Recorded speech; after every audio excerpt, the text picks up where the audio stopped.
Welcome back to Medical Monday here on The Plus. I'm Casey Mason, joined tonight with Dr. Reddy, and we have some more callers on the phone line tonight. We're going to go ahead and talk to Lauren. Lauren, good evening. Can you hear us? Yes. Hi, Lauren. Thanks for calling in tonight. What would you like to talk with us about? I just have a question. I had surgery on my back about 2 years ago, and my surgeon says there's really nothing else that he can do for me. I was just wondering if there's any other options other than surgery, something a little less invasive that's an option for my back pain. Sure, Lauren. So anytime someone has back surgery, there's several options that we can use to treat them. We can still try things like epidural steroid injections. We do them slightly differently after you've had back surgery, and we can actually still try that treatment, the radiofrequency ablation, where we disrupt some of the nerves that are causing pain in the joints. It just really depends exactly what they did for the surgery, if they fused you completely or not. But one of the more kind of exciting therapies, it's really not a new therapy, it's been around since the 1960s, is spinal cord stimulation. Spinal cord stimulators were originally fairly similar to pacemakers, and that's kind of what I think of them as pacemakers for the spinal cord instead of the heart. But they use electrical energy to modify or adjust some of the pathways in the spinal cord. So when you think about how the body itself transmits information, it actually uses electrical energy. So these spinal cord stimulators have a battery pack and a couple of electrodes that we insert into the spinal column over the spinal cord itself. So that's within the bones of the spine and right above the spinal cord. And the battery pack is programmed a certain way to send electrical pulses several times a second. And there's two kind of modes of doing it, and some people will feel a little bit of tingling in their back and legs, but some patients feel nothing at all, and it really decreases the amount of pain. And it's not really pain like if you stub your toe that goes away, but it's that always there aching pain that patients have after back surgeries. The really great thing about something like a spinal cord stimulator is it is more invasive than some of the other procedures that we do, in that you're going to have something implanted in you, but it's a minimally invasive surgery, which is one benefit. And the second benefit is really that you get to try it first. So you don't get to try a back surgery per se. Once you have it, you kind of had it, and hopefully it went well. But the spinal cord stimulators, you actually get to do what's called a trial. So we put those electrodes in, and we hook it up to a battery outside of your body. So we kind of tape it onto your back, and you go home with it and you test drive it. So if it helps significantly, which most of the ones that we do for an appropriately selected patient, patients are getting anywhere between 50 to 75% pain relief that we've seen. And they're usually asking me when I pull the leads out the following week, when can I get this device implanted in me? So it's been a really great option, and it's a way to kind of avoid some of the opioid use or minimize it as much as possible. And some patients feel that when they get something like a steroid injection, it helps for, some patients say a few days, some patients say several months, but they want something really long term. And a spinal cord stimulator can often be the answer for that. So it's really exciting. Yeah, great. Thank you so much for the call, Lauren. We appreciate that. And we also have Bill, I believe, here on line 1. You there, Bill? I am. Hi, Bill. Thanks for calling in tonight. What question do you have for us? I have number 4 vertebrae is off to the left of number 5, and they're talking surgery. Is there anything else I can do besides that? So it kind of depends what the imaging would look like. So it's generally kind of a forward or backward slippage, and it depends how much it's slipped off, and it also depends how much it's compressing either the nerves that are exiting out or the spinal cord that's kind of protected within those bones.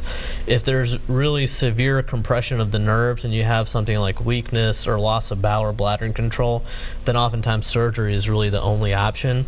If the bones are just shifted somewhat and they're still stable and they're not moving off of each other when you bend backwards and forwards, then radiofrequency ablation is something that's a pretty good option for strictly the back pain itself. Radiofrequency ablation doesn't really help your leg pain if you have pain that goes down the legs, but it's probably one of the most effective treatments for back pain itself, more effective than epidural steroid injections typically. Whereas epidurals are really great for if you have inflammation around the nerves that are going into the legs, you can try to reduce some of that inflammation around the nerves.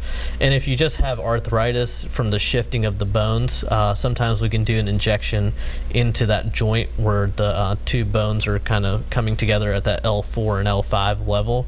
It's called a facet injection, so that's an option. But again, it really just depends on your imaging and how severe the symptoms are and how severe the compression of the nerves, if there is any compression of the nerves, is. All right, looks like we have another caller here, Sam on line 2. Good evening, Sam. How are you? Good evening. Thank you for joining us. So what would you like to discuss tonight? Thank you. I was just recently diagnosed with arthritis in my back. My question is this something that I would have to deal with long term, or will I be cured with medication? So it depends, again, how severe it is, but for most patients that have arthritis, to some extent they're going to have to deal with it long term. You know, one of the most simple things that helps a lot of patients even before you get to medication is physical therapy. And it depends how you think about how it affects me long term. Physical therapy is important because what they really do is they give you a home exercise program when you go to physical therapy, and that's something that you do have to commit to doing really every day for the large percentage of the rest of your life. So yeah, you'll be affected in that you'll have to do those exercises maybe 30 minutes a day, 5 out of 7 days a week, but physical therapy alone with maybe a muscle relaxer or maybe some gabapentin for pain that goes down the legs is enough to control a lot of people's pain.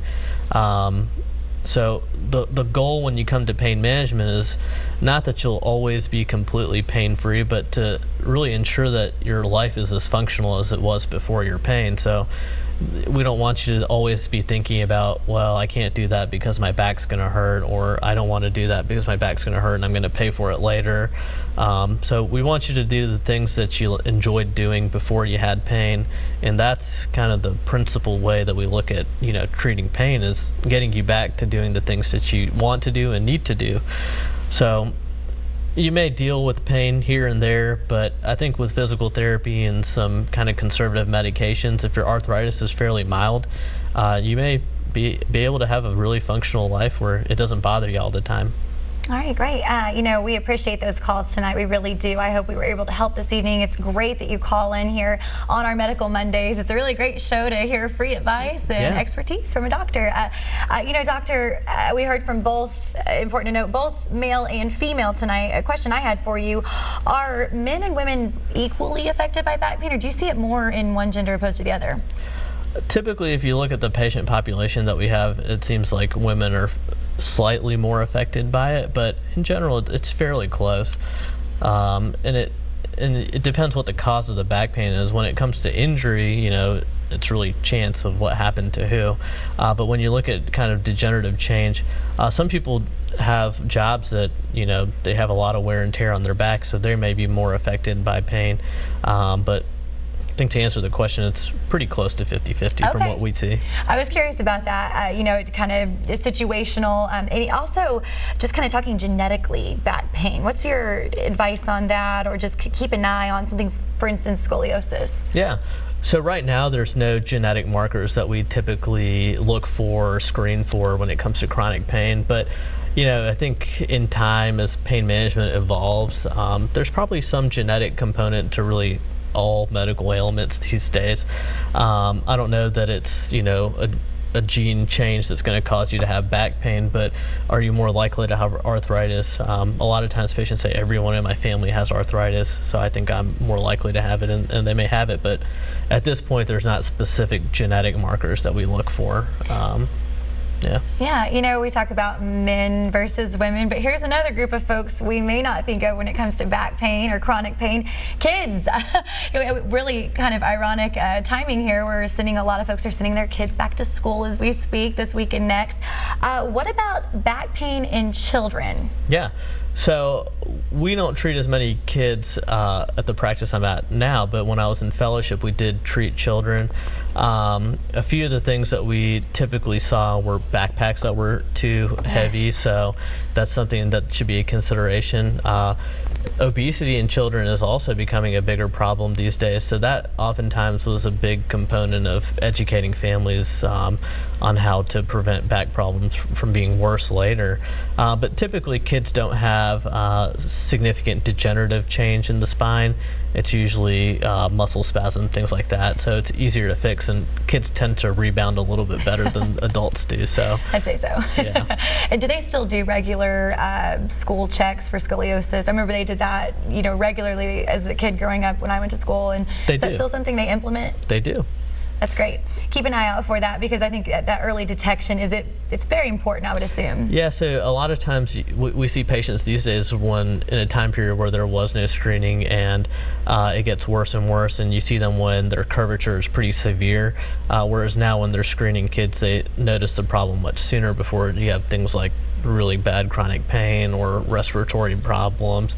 So, you know, screening is definitely a beneficial thing, and you can intervene sooner rather than kind of later in life when there's a little bit more risk to some of the procedures.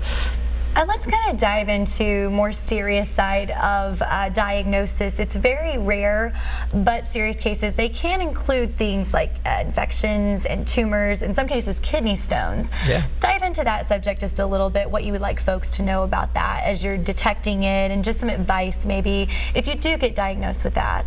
Yeah, so, you know, everybody thinks, the most common reason we see patients with back pain is typically from the spine, but we do see patients that have kidney stones and things like rheumatoid arthritis, more kind of rare things.